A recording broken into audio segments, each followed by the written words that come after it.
ஆண்டுதோறும் இசைக்கலைஞர்களை கௌரவப்படுத்தும் விதமாக கிராமி விருது வழங்கப்பட்டு வருகிறது.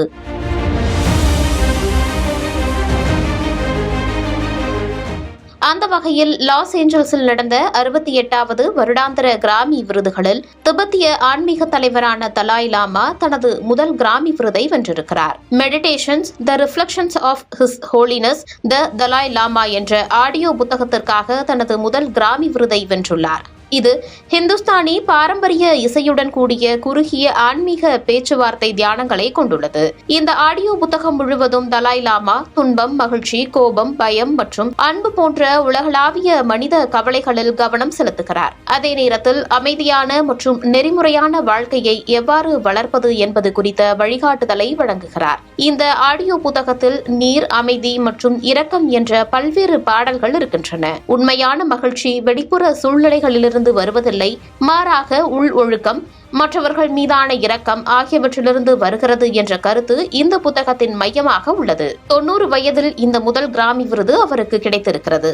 இந்த பிரிவில் கேத்தி கார்வர், ட்ரெவர் நோவா மற்றும் ஃபேவ் மோர்வன் ஆகியோர் பரிந்துரை செய்யப்பட்டனர். இந்த விழாவில் என்டர்டைன்மெண்ட் துறையில் இருக்கும் முக்கிய பிரமுகர்கள் கலந்து கொண்டனர். பொழுதுபோக்கு உலகத்தை சேராத ஒருவர் கிராமி விருதை பெறுவது இது முதல் முறை அல்ல.